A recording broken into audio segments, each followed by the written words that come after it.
Aqui perto do meu escritório havia um grafite com a frase: "Desfrute da companhia de Jesus e Ele lhe dará os desejos do seu coração."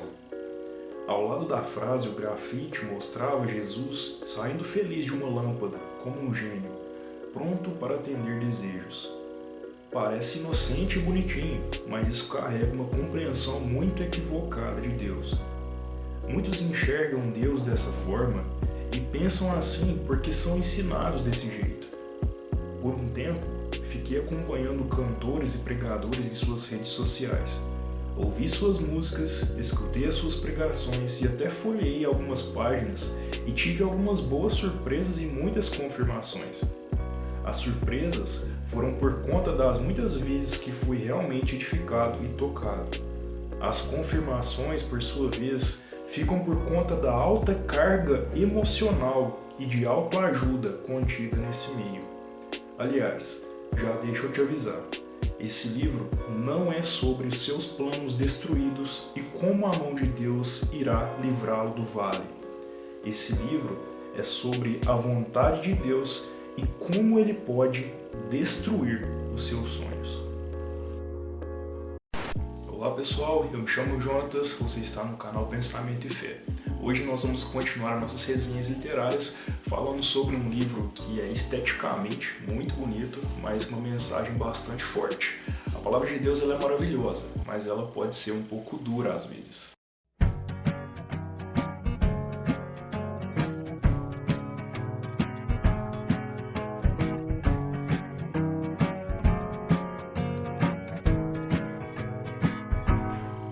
Bom pessoal, antes de falar sobre o livro do nosso vídeo de hoje, O Deus que Destrói Sonhos, gostaria de falar sobre o autor. O Rodrigo Bibo, ele é bastante conhecido nas redes sociais por ser o idealizador de um podcast, que fala sobre teologia de uma forma muito descontraída, mas sem perder a seriedade, do conteúdo ali. Eu acompanho já o podcast do Bibo faz bastante tempo, desde quando ele fazia parte de um outro grupo de podcast mais antigo, se eu não me engano, chamava Irmãos.com, e posso dizer e recomendar para vocês que o trabalho do Bibo ele é de fato muito bom. Então pessoal, eu acho interessante a gente falar sobre a estética desse livro, um livro publicado pela Thomas Nelson, uma capa bastante bonita, e essa estética ela combina com a personalidade do autor, que é muito descontraído, gosta de falar de uma forma muito divertida com aqueles que estão ouvindo o conteúdo que ele está disponibilizando.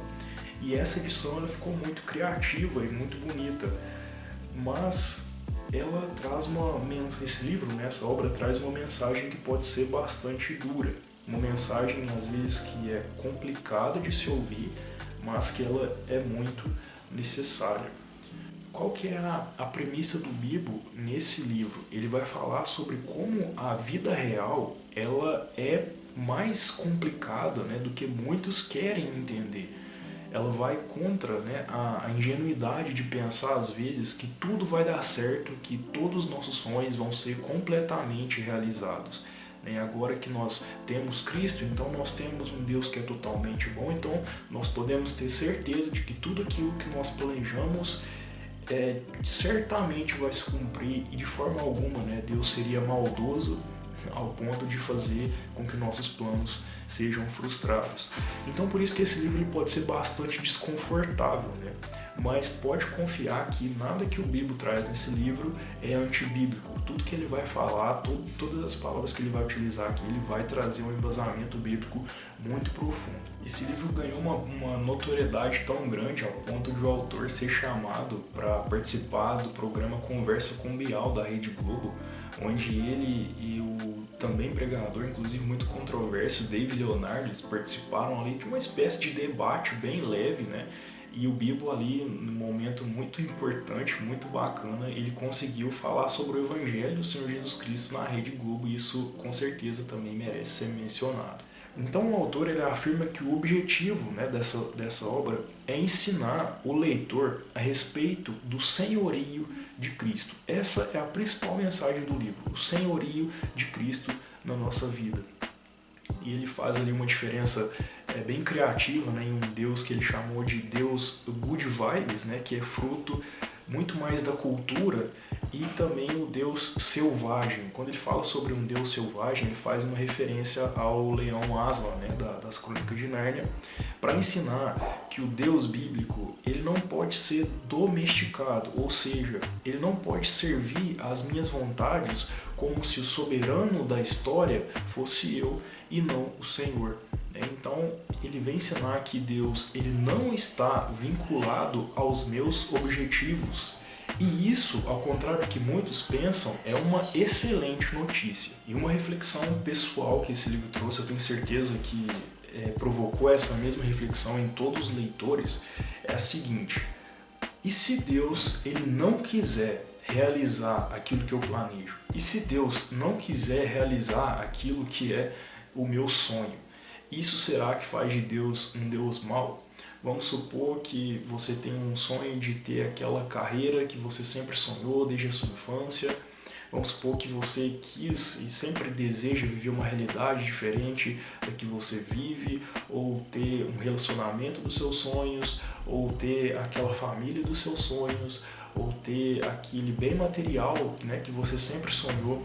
E se Deus não quiser te fornecer todas essas coisas, se Deus não quiser responder suas orações nesse sentido, dando tudo aquilo que você deseja, será que isso, né, esse pedido negado da parte de Deus faz com que o nosso Senhor ele seja um Senhor mal intencionado, né, a respeito daquilo que nós sonhamos, a respeito das nossas vidas?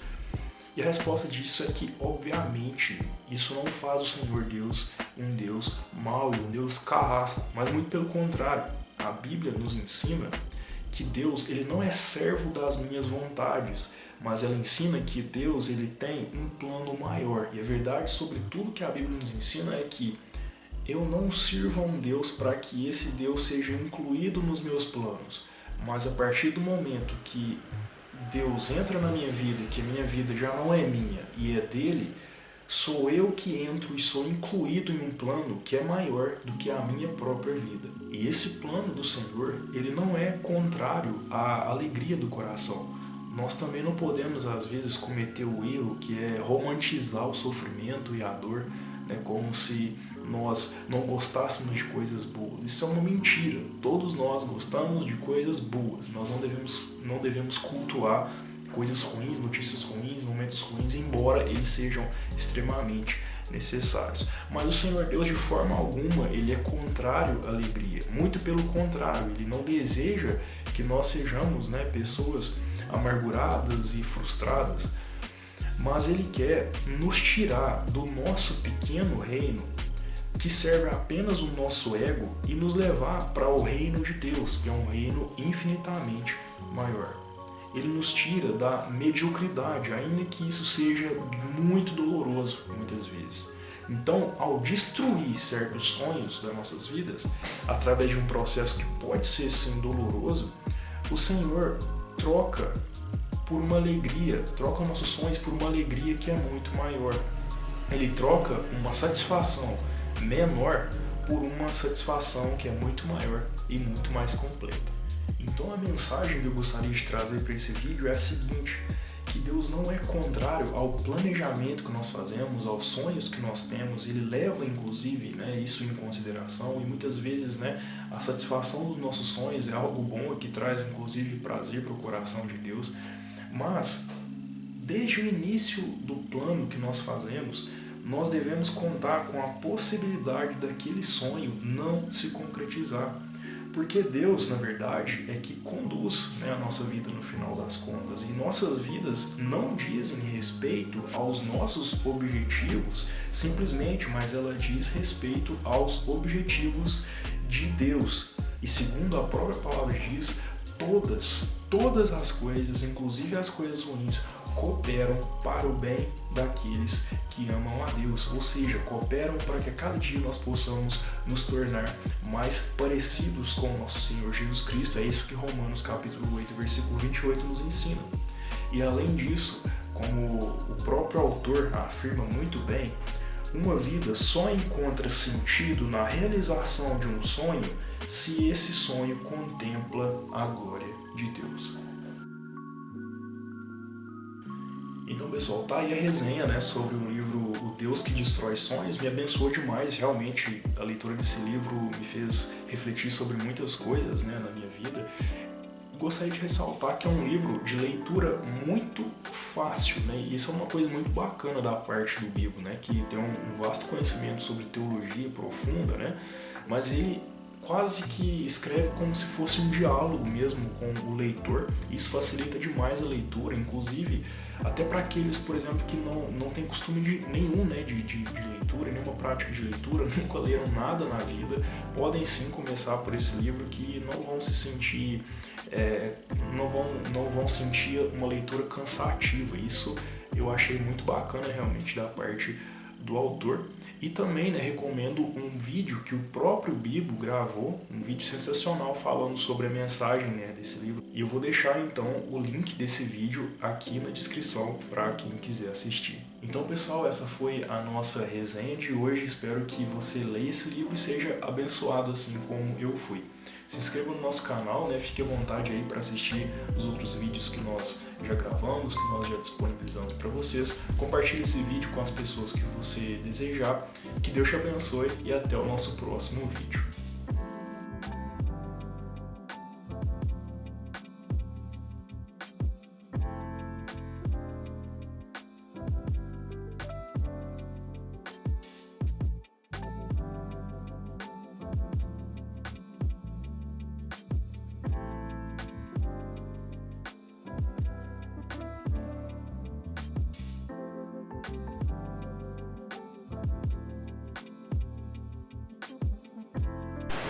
Geralmente somos convidados a ser como Moisés, Davi, Paulo ou grande personagem da Bíblia. Temos que mirar alto. Ninguém quer ser o Zé da esquina. Mas e se Deus nos chamar para ser o Zé da esquina? Isso é sinal de fracasso? Você lembra o nome da pessoa que fez a comida no último retiro do qual você participou? Pois é, ela foi tão importante quanto quem deu as palestras ou organizou o evento. Será que o ministério de Paulo teria o mesmo sucesso sem as pessoas citadas em Romanos 16? Você provavelmente deve estar tentando lembrar de quem é citado lá, não é verdade? Pare aqui e leia então Romanos 16. Percebe o problema destes discursos motivacionais travestidos de pregação? Eles querem nos fazer buscar a glória dos homens, buscar sermos reconhecidos por aqueles que nos cercam. Quem nunca ouviu o jargão Deus vai te tirar do anonimato? Mas aí eu te pergunto, qual é o problema do anonimato? Aqueles irmãos e irmãs relacionados por Paulo em Romanos 16, que você aliás leu, eram menos importantes do que o apóstolo na obra de Deus? O que dizer dos heróis da fé de Hebreus 11, que nem tiveram seus nomes citados? Precisamos dissipar essa confusão do meio cristão. Em nossa superestimada perseguição de glória própria, colocamo-nos no caminho da ira de Deus. Por isso estou cada vez mais convencido de que precisamos declarar a falência dos nossos sonhos, planos e projetos permeados pela cultura do selfie.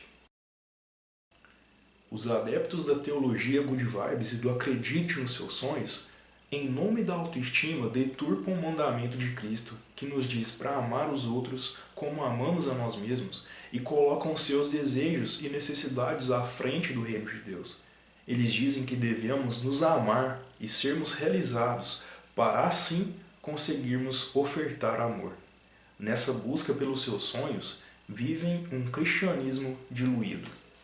Por isso não faz sentido inverter o mandamento dado em Mateus 22:39, ame o seu próximo como a si mesmo. O mandamento é para amar a Deus sobre todas as coisas e ao próximo, e não para amarmos a nós mesmos. Já nos amamos, não precisamos de um mandamento para isso e como pecadores, esse sentimento geralmente é deturpado. Ok, alguém pode argumentar, existem pessoas que não se amam, levam uma vida sem perspectiva, sem metas, nem sonhos. Por isso, precisamos despertar nessas pessoas o amor próprio para depois elas serem capazes de ofertar amor. Não penso que esse seja o caminho, nem encontro respaldo bíblico para isso. Essas pessoas não precisam ouvir mensagens inspiracionais e motivacionais. Elas precisam se render ao Evangelho.